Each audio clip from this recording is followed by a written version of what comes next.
Jerusalén, domingo por la mañana. El sol ilumina las doradas murallas de la ciudad mientras una multitud festiva desciende del Monte de los Olivos. Las ramas de palmas se mecen en el aire. Los niños gritan, los adultos cantan. El coro resuena por el valle. Hosana, Hosana al Hijo de David. Bendito el que viene en el nombre del Señor. En el centro de la multitud, montado en un burro, un hombre de unos 30 años camina lentamente. Sus discípulos han cubierto al animal con sus propias capas. La gente extiende sus mantas en el suelo, transformando el polvoriento camino en una pasarela digna de un rey. La alegría es contagiosa, la esperanza palpable. Tras siglos de espera, el Mesías finalmente llega para liberar a Israel. Pero entonces sucede algo que nadie espera. El hombre se detiene, mira Jerusalén ante él. El majestuoso templo resplandece bajo el sol. Las torres se alzan imponentes. La ciudad santa, el corazón del pueblo de Dios, se extiende ante él en todo su esplendor. Y comienza a llorar. No son lágrimas discretas. Su cuerpo tiembla, su voz se quiebra. En medio de los gritos de júbilo, en el clímax de la aclamación triunfal, solloza como quien ve morir a un ser querido. La multitud enmudece, desconcertada. Los niños dejan de gritar. Los discípulos intercambian miradas confusas. ¿Qué está pasando? Es el día de la victoria. ¿Por qué llora el maestro? Entonces habla con la voz cargada de dolor. Oh, si tan solo supieras hoy lo que puede traer la paz, pero ahora está oculto a tus ojos. Sus palabras atraviesan el ambiente festivo como una cuchilla. Él ve algo que nadie más ve. Él sabe algo que nadie más sabe. Mientras todos claman por la salvación, Él ve destrucción. Mientras celebran la liberación, Él ve rechazo.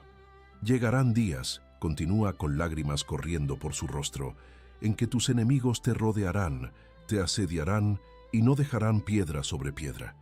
Silencio absoluto. Solo el viento entre los olivos.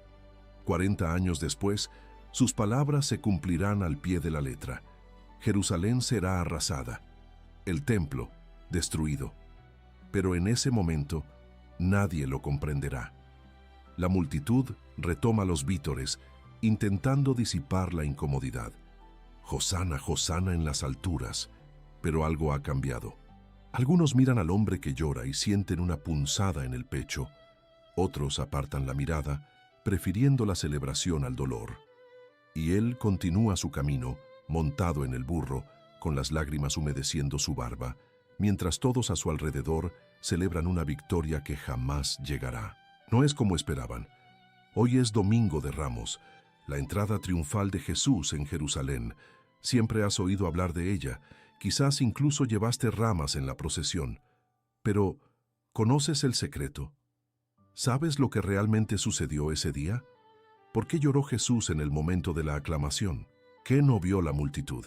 ¿Y por qué 5 días después las mismas personas que gritaban «Hosana» gritarían «Crucifícalo»? Prepárate. Estás a punto de descubrir la verdad detrás de las ramas y los gritos, y nada será como lo imaginaste. 6 días antes de la Pascua judía, Jerusalén bulle de actividad. Decenas de miles de peregrinos inundan la ciudad para la fiesta más importante del año. Las calles se llenan de tiendas de campaña. El aroma a cordero asado se mezcla con el incienso del templo. Familias enteras acampan en las colinas circundantes. La expectación mesiánica se respira en el ambiente como nunca antes. Roma gobierna con mano de hierro, pero esta semana incluso los soldados romanos están en alerta máxima. La Pascua celebra la liberación de Israel de Egipto. Y cada año, en estas fechas, muchos hombres se alzan en armas, proclamándose libertadores y prometiendo expulsar a los invasores. Cada año, la sangre corre por las calles mientras Roma aplasta estas revueltas. Pero este año es diferente. Un hombre de Nazaret está en boca de todos, Jesús. Él no lidera ejércitos, no llama a la guerra, pero hace algo que ningún revolucionario puede: resucita a los muertos. A 3 kilómetros al este de Jerusalén, en la pequeña aldea de Betania, Jesús se hospeda en casa de unos amigos, Lázaro, María y Marta. La misma casa donde apenas unas semanas antes había ocurrido lo imposible. Lázaro había muerto. Llevaba 4 días en la tumba. Su cuerpo ya olía a descomposición. Y Jesús lo resucitó. La noticia se extendió como la pólvora. Caravanas enteras se desviaron para ver al hombre que había vencido a la muerte. Betania, antes un pueblo olvidado, se convirtió en lugar de peregrinación, y las autoridades judías entraron en pánico. En el Sanedrín, la asamblea de líderes religiosos, se tomó la decisión. Jesús debía morir, no por herejía, no por blasfemia, por razones políticas. Si lo dejamos seguir así, argumentaban, todos creerán en él, y los romanos vendrán y destruirán nuestro lugar y nuestra nación. Mejor que muera un hombre a que perezca toda la nación. Jesús lo sabe. Sus discípulos susurran preocupados. Maestro, hace poco los judíos intentaban apedrearte, y vas a volver allí. Él sabe que Jerusalén significa muerte, que cada paso hacia la ciudad santa es un paso hacia la cruz, que los días de enseñar en las sinagogas, curar en las plazas, pescar en el mar de Galilea, han terminado. Pero en aquella casa de Betania, rodeado de sus amigos, Jesús toma la decisión final. No huirá, no se esconderá. Irá a Jerusalén, no como un fugitivo, sino como rey, no en secreto, sino abiertamente, y lo hará de una manera inesperada, cumpliendo una profecía que todos conocen, pero que nadie recuerda. María, la hermana de Lázaro, derrama sobre él un perfume muy caro. El aroma del nardo puro inunda la casa. Judas Iscariote se queja del derroche. Podríamos haberlo vendido y dado a los pobres. Jesús lo reprende. Déjala en paz. Lo ha guardado para el día de mi sepultura. Sepultura. La palabra flota en el aire como una premonición. Afuera, Jerusalén espera. El templo resplandece, llegan multitudes. Los corderos pascuales son apartados para el sacrificio. Y en la quietud de Betania, el Cordero de Dios se prepara para lo que está por venir. Llega el domingo, y Jesús hace algo que lo cambiará todo. 520 años antes de aquel domingo, un profeta llamado Zacarías recibe una visión. Jerusalén está en ruinas. El pueblo ha regresado del exilio en Babilonia, pero la gloria de Israel es solo un recuerdo. El templo está siendo reconstruido, pero es una pálida sombra de lo que fue. Y en medio de la desesperación Dios habla.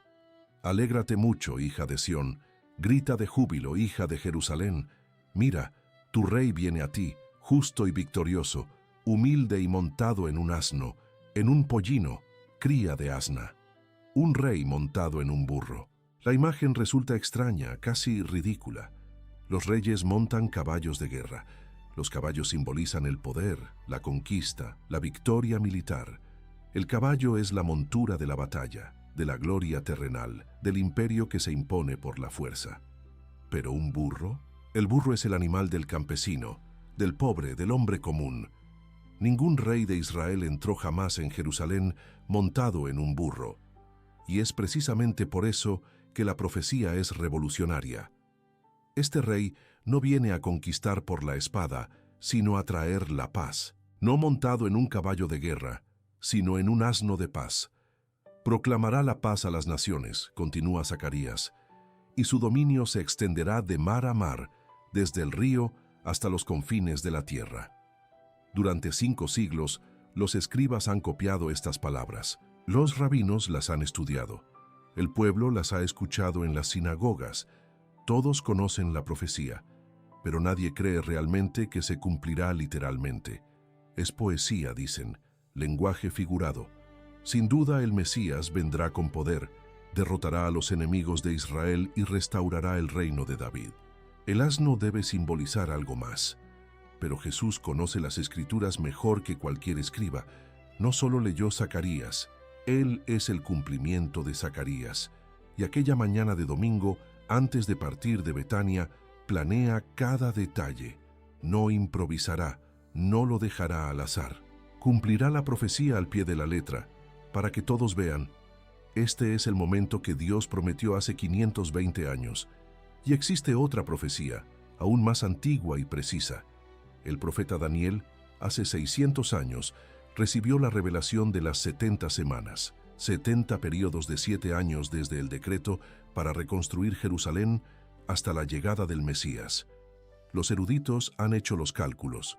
Si el decreto fue dado por Artajerjes en el año 445 a.C., según el calendario lunar judío, 490 años proféticos terminan exactamente este año, este mes, quizás en este día. ¿Entró Jesús en Jerusalén exactamente el día profetizado 6 siglos antes? La precisión divina es asombrosa, nada es casual. Cada detalle, cada momento, cada gesto cumple con lo escrito. Y así, aquella mañana, Jesús se volvió hacia 2 de sus discípulos. Sus ojos brillaban con serena determinación. Sabía lo que iba a hacer, sabía lo que significaba, sabía que aquella entrada triunfal era el primer paso en el camino hacia la cruz. «Ve al pueblo que tienes delante», dice, y da una instrucción muy específica.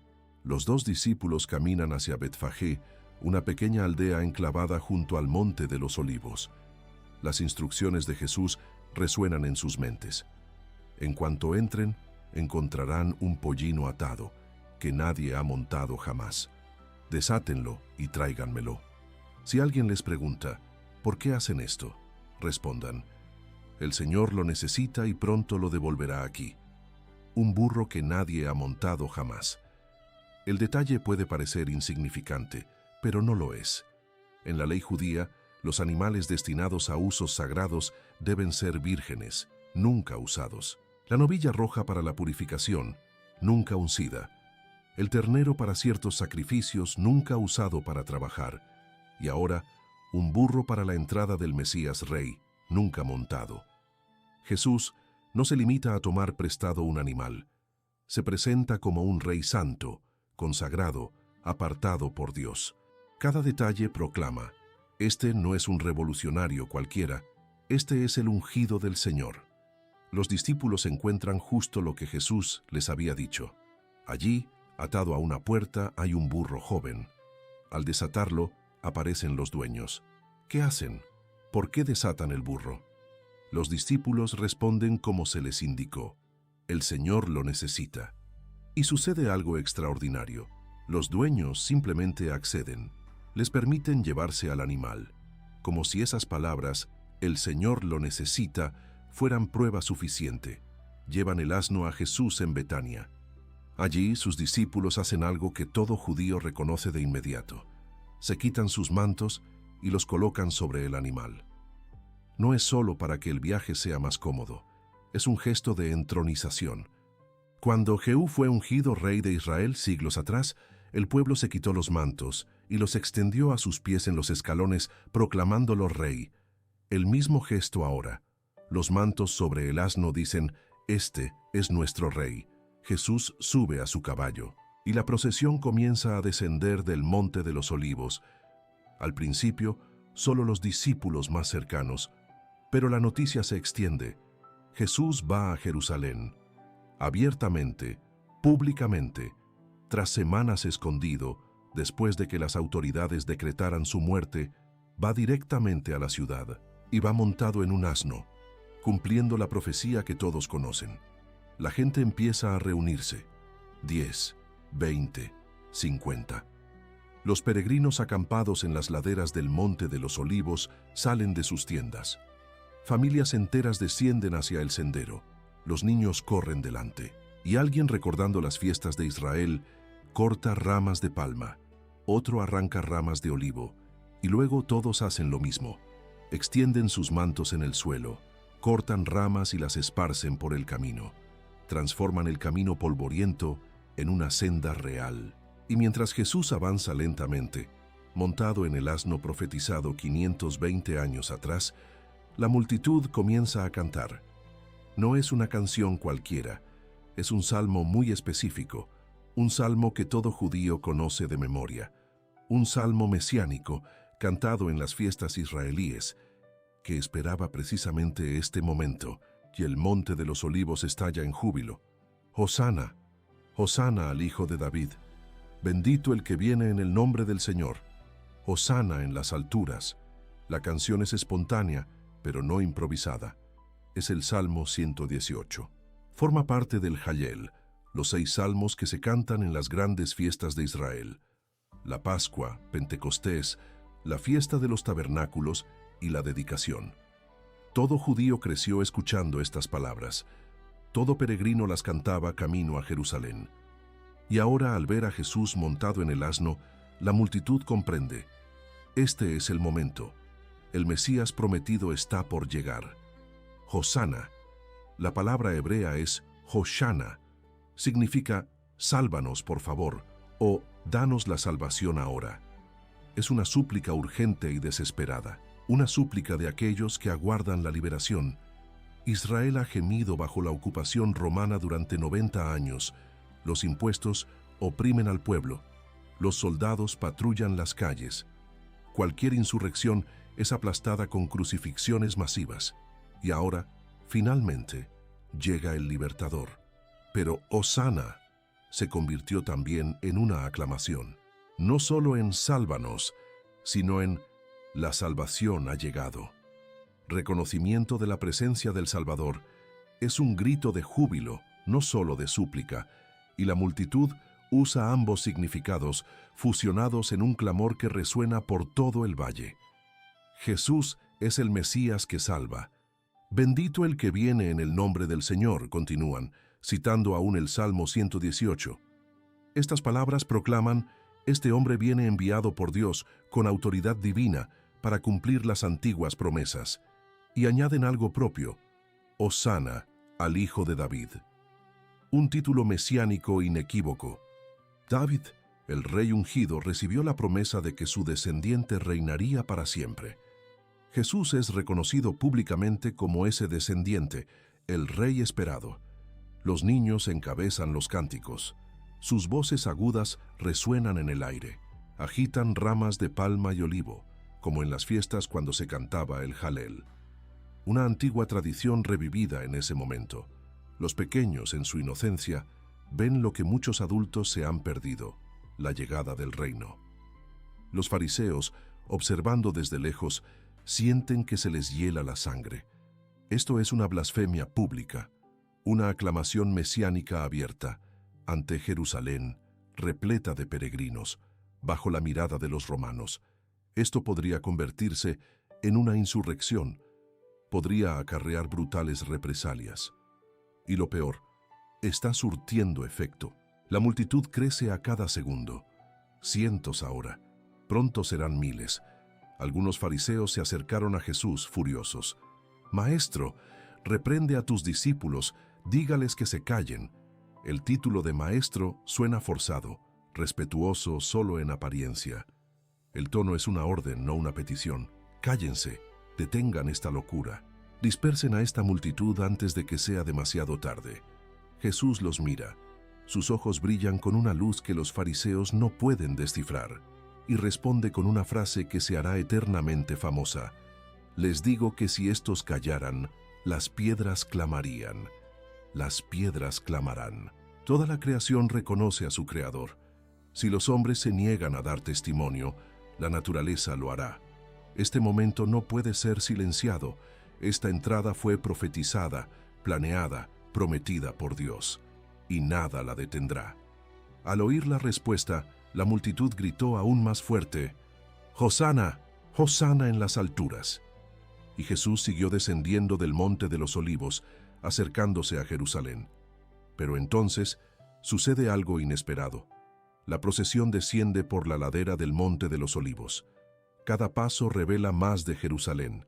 Primero las torres, luego las murallas, después el templo, con sus piedras blancas y doradas que reflejan el sol de la mañana como una joya pulida. Ante Jesús se despliega el panorama completo, la ciudad santa en todo su esplendor, repleta de peregrinos, vibrante de vida, el centro del mundo judío. La multitud sigue cantando. Las ramas se mecen, los niños gritan. Es un momento de triunfo absoluto. El rey entra en su capital. El Mesías llega para asumir su trono. Tras siglos de espera, la liberación ha llegado, y Jesús se detiene. El burro deja de caminar. La canción se apaga lentamente, confusa. La gente que va delante mira hacia atrás. ¿Por qué se detuvieron? ¿Qué pasó? Y entonces ven. Jesús mira a Jerusalén con una expresión que nadie esperaba ver ese día. Dolor absoluto. Le tiemblan las manos, su rostro se contrae y comienza a llorar. No son lágrimas silenciosas que gotean discretamente. Son sollozos que le sacuden los hombros. El llanto de quien ve una tragedia inevitable, de quien ama profundamente y ve a su ser querido caminar hacia la destrucción. El silencio se extiende entre la multitud como una ola. Todos se detienen, observan, desconcertados. Este es el día de la victoria. ¿Por qué llora el maestro? Entonces Jesús habla. Su voz se quiebra, quebrada por las lágrimas. Oh, si supierais hoy lo que podría traeros paz. Hace una pausa, respira hondo. Pero ahora está oculto a vuestros ojos. Las palabras resuenan con fuerza sobre la multitud festiva. Él ve algo que ellos no ven, sabe algo que ellos ignoran. Mientras ellos celebran la liberación, Él ve destrucción. Mientras ellos proclaman la paz, Él ve la guerra. Y continúa, con voz ahora más firme, pero cargada de dolor profético. Llegarán días en que tus enemigos te rodearán con barricadas, te sitiarán y te acorralarán por todos lados. Te derribarán, a ti y a tus hijos dentro de tus muros. No te dejarán piedra sobre piedra, porque no reconociste el tiempo de tu visitación. Silencio absoluto, solo el viento entre los olivos. Los niños se detienen, los adultos intercambian miradas incómodas. ¿Visita? ¿Qué visita? Jesús está aquí. El Mesías ha llegado. ¿Por qué habla de destrucción? Pero Jesús llora porque ve más allá de aquel domingo. Ve 40 años por delante. El año 70 de Cristo. Jerusalén sitiada por el general romano Tito. Una terrible hambruna dentro de las murallas. Canibalismo en las calles. Y luego, el templo en llamas. Las murallas derribadas. 1 millón de muertos. La ciudad tan devastada que los futuros visitantes dudarán de que alguna vez haya existido civilización allí. No solo llora por la destrucción física, sino también por su causa. No reconociste el tiempo de tu visita. Jerusalén no reconoció que Dios la había visitado. Durante 3 años Jesús recorrió las calles, enseñó en el templo y sanó en las plazas. Ofreció paz, perdón y nueva vida. Y la ciudad lo rechazó. Los líderes conspiraron. El pueblo prefirió a Barrabás. Y ahora, incluso en este momento de aclamación, Jesús conoce la verdad. Muchos de los que hoy gritan Hosana gritarán crucifícalo dentro de 5 días. Él lo sabe, y sin embargo sigue adelante. La multitud no comprende las lágrimas, así que hacen lo que siempre hacen las multitudes cuando se sienten incómodas. Las ignoran. Los cánticos comienzan de nuevo, más fuertes ahora, intentando ahuyentar la tristeza. Hosana, Hosana al Hijo de David. Las ramas se mecen una vez más. La celebración continúa, y Jesús, enjugando lágrimas, sigue su camino montado en el asno. Pero en cada corazón hay una clara expectativa. Todos saben lo que sucederá cuando llegue el Mesías. Derrotará a los enemigos de Israel, restaurará el reino de David, expulsará a los romanos, establecerá Jerusalén como la capital del mundo. Esto es lo que prometieron los profetas. Esto es lo que generaciones enteras han esperado, y ahora finalmente sucederá. Ven a Jesús entrar en Jerusalén e imaginan, mañana tal vez marchará sobre el pretorio, llamará al pueblo a las armas, milagrosamente multiplicará las espadas como multiplicó los panes, y Poncio Pilato, el gobernador romano, huirá aterrorizado. Israel volverá a ser libre. Pero Jesús nunca dijo que haría eso. Cuando intentaron hacerlo rey por la fuerza, después de que multiplicara los panes, huyó solo a la montaña. Cuando Pedro desenvainó su espada en Getsemaní, días después de este domingo, Jesús dirá, «Vuelve a guardar tu espada, porque todos los que viven por la espada morirán». Y ante Pilato, pronunciará las palabras que asombrarán a todos. «Mi reino no es de este mundo.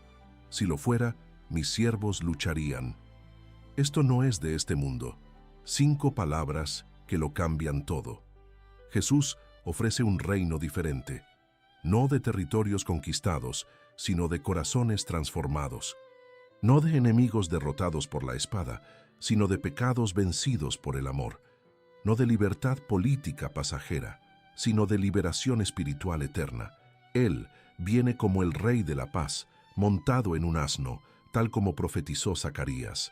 Paz con Dios, no solo paz con Roma. Salvación de la muerte y el pecado, no solo salvación de la ocupación extranjera. Vida eterna, no solo una vida mejor en este mundo. Pero la multitud quiere al Mesías que imaginaron, no al Mesías que Dios envió. Quieren pan en abundancia, no el pan de vida. Quieren milagros en las calles, no una conversión. Quieren un rey que derroque a César, no un rey que les ordene amar a sus enemigos. Y así, en 5 días, todo cambiará. La misma multitud, el mismo lugar, pero gritos opuestos. Del Hosana al crucifícalo. Del bendito el que viene en el nombre del Señor, al no tenemos más rey que el César. De las ramas de palma a los clamores de sangre. Jesús lo sabe al descender del monte de los olivos. Sabe que no solo entra en Jerusalén, sino también en su pasión, que esta aclamación es el preludio de la condena, que los mismos labios que lo llaman hijo de David pronto lo llamarán impostor, que este camino cubierto de mantos conduce directamente al camino de la cruz, cubierto de sangre, y aún así irá, porque no vino a hacer la voluntad de la multitud, sino la del Padre. No vino a darle al pueblo lo que desea, sino a darle al mundo lo que necesita, un Salvador, aunque signifique ser rechazado, aunque signifique sufrir, aunque signifique morir. Las puertas de Jerusalén se abren ante él. Jesús entra por las puertas de Jerusalén, mientras la multitud estalla en vítores aún más fuertes. La ciudad entera está conmocionada. La gente se agolpa en las ventanas. Los mercaderes abandonan sus puestos. Los peregrinos se detienen en las calles. ¿Quién es este?, se preguntan unos a otros. Jesús, el profeta de Nazaret de Galilea, responden los que lo acompañaban. Nazaret de Galilea. Estas palabras denotan un desprecio apenas disimulado hacia muchos en Jerusalén. Galilea, una región de agricultores y pescadores. Nazaret, una aldea tan insignificante que ni siquiera aparece en el Antiguo Testamento. ¿Acaso puede salir algo bueno de Nazaret?, se burlaban cuando oyeron hablar de él por primera vez. ¿Y ahora este Galileo llega como rey? En el templo, los sumos sacerdotes reciben noticias cada vez más alarmantes. La multitud crece. Miles de personas ahora aclaman abiertamente a Jesús como el Mesías, cantan salmos de entronización, gritan «Hijo de David», bajo la atenta mirada de los romanos. Durante la Pascua, cuando la ciudad estalla en un fervor nacionalista judío. Esto es una catástrofe anunciada. Los fariseos se reúnen en consejo de emergencia, rostros tensos, voces nerviosas. «Mira, no hemos logrado nada», reconoce uno de ellos con amargura. «Todo el mundo lo persigue». Y es cierto, intentaron desacreditarlo con debates teológicos. Fracasaron. Intentaron pillarlo en una contradicción. Él los silenció. Intentaron acusarlo de violar el sábado. El pueblo lo defendió. Intentaron matarlo en secreto. Él huyó. Y ahora entra en Jerusalén como un conquistador, sin ejército, solo con el amor del pueblo. Y eso, concluyen, es más peligroso que 1000 espadas. La decisión es unánime. Jesús debe morir. No en medio de un motín para no provocar una revuelta, pero pronto, antes de la Pascua si es posible, o poco después. Deben actuar con astucia, arrestarlo lejos de la multitud, de noche, conseguir testigos, fabricar acusaciones que convenzan a Pilato, y luego eliminarlo de una manera que parezca justicia, no asesinato. Mientras ellos traman, Jesús se dirige directamente al templo. El lugar que debería ser una casa de oración se ha convertido en un mercado. Los cambistas se enriquecen intercambiando monedas. Los vendedores de animales cobran precios exorbitantes a los pobres. Los propios sacerdotes se lucran con el comercio. Y Jesús, Con una autoridad que deja a todos paralizados, comienza a volcar las mesas. Escrito está: mi casa será llamada casa de oración. Pero ustedes la han convertido en una cueva de ladrones. Este acto sella su destino. Antes era una molestia, ahora es una amenaza directa para el sistema. Manipuló el dinero, desafió al poder en el lugar más sagrado. Los sumos sacerdotes ya no tienen ninguna duda. Morirá. Y Jesús lo sabe. Cuando sale del templo esa tarde, sus discípulos admiran las magníficas piedras del edificio. Jesús responde: ¿ven todo esto? En verdad les digo que no quedará piedra sobre piedra. Todo será derribado. Una doble profecía. El templo será destruido 70 años después de Cristo. Pero antes de eso, el verdadero templo, el cuerpo de Jesús, será destruido y reconstruido en 3 días. 5 días. Eso es todo lo que queda. Del Domingo de Ramos al Viernes Santo. De la aclamación a la crucifixión.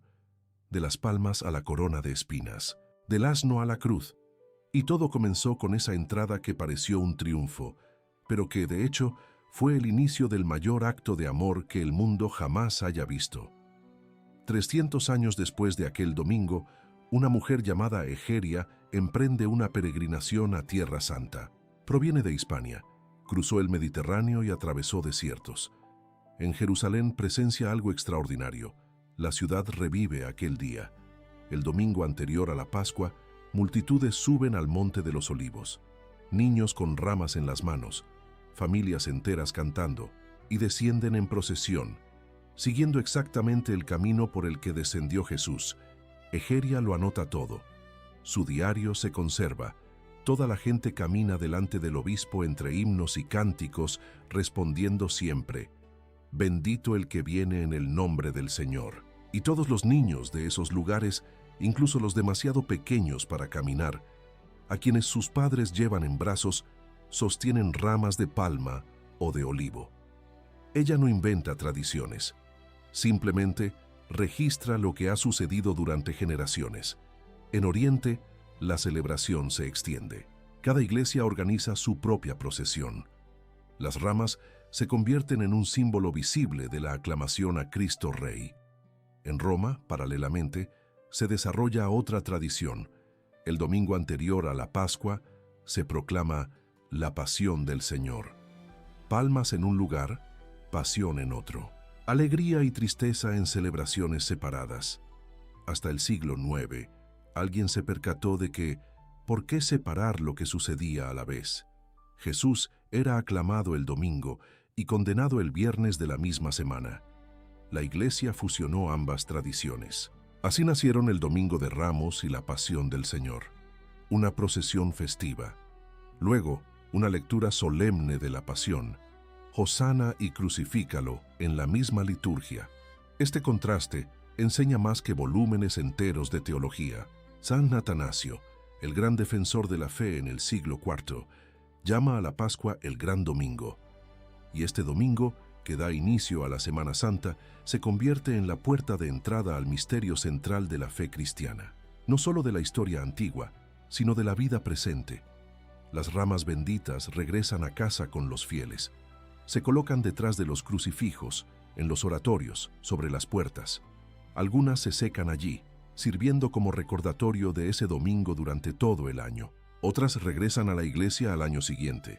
Se queman, y sus cenizas, mezcladas con aceite de oliva, marcan las frentes el miércoles de ceniza. Recuerda que eres polvo, y al polvo volverás. Un ciclo completo, de ramas verdes a cenizas oscuras, de la aclamación a la penitencia, del triunfo a la humildad. Y en Jerusalén hasta el día de hoy la procesión continúa. Cada domingo de Ramos, los cristianos suben al Monte de los Olivos, parten de Betfagé, donde Jesús subió al asno, descienden por la misma ladera y se detienen en la capilla Dominus Flevit, la iglesia con forma de lágrima construida exactamente donde Jesús lloró. Allí, el obispo imparte la bendición sobre Jerusalén. Las mismas piedras, la misma vista, el mismo amor, 2000 años.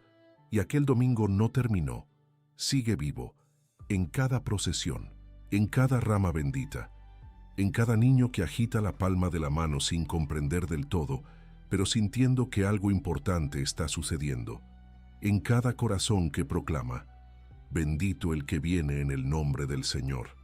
Las piedras siguen clamando, y nosotros clamamos con ellas. Esta historia comenzó con la imagen de un hombre llorando el día de su aclamación. Las lágrimas corrían por su rostro, mientras miles coreaban su nombre. Y ahora ya sabes por qué. Jesús no lloró por debilidad, lloró porque vio. Vio a Jerusalén rechazando su última oportunidad de paz. Vio a la multitud confundiendo liberación con revolución. Vio que dentro de 5 días, los mismos labios que gritaban «Hosana» gritarían «Crucifícalo». Vio que dentro de 40 años, la ciudad que desconocía el tiempo de su visitación sería arrasada piedra a piedra. Lo ofreció todo. Durante 3 años recorrió las calles, enseñó en el templo, sanó en las plazas, extendió sus manos, abrió sus brazos, ofreció una paz que el mundo no puede dar. E incluso aquel domingo de aclamación sabía que sería rechazado. Sabía que el amor del pueblo era condicional. Sabía que si no les daba el reino que anhelaban, lo abandonarían. Y así fue, montado en el asno profetizado, cumpliendo las escrituras al pie de la letra, entrando en Jerusalén no para huir de la cruz, sino para abrazarla, porque su reino no se conquista con espadas, su amor no se impone por la fuerza, su victoria llega a través de la derrota, su gloria a través de la cruz. Cada domingo de Ramos repetimos esa escena, tomamos nuestras ramas, caminamos en procesión, gritamos «Hosana», y Jesús nos mira como miró a Jerusalén aquel día, con inmenso amor, y quizás también con lágrimas, porque somos como esa multitud. Aclamamos a Jesús cuando nos conviene, cuando necesitamos un milagro, cuando queremos una bendición, cuando la fe no cuesta nada. Pero ¿qué pasa cuando nos pide que carguemos nuestra cruz? Cuando nos llama a amar a nuestros enemigos, cuando nos invita al camino angosto. ¿Cuántas veces pasamos de la alabanza a la indiferencia?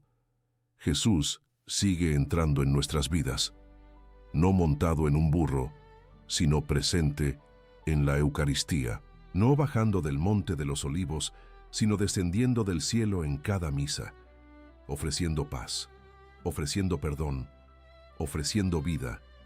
¿Y nosotros? ¿Cómo lo recibimos? ¿Con ramas en las manos y piedras en el corazón?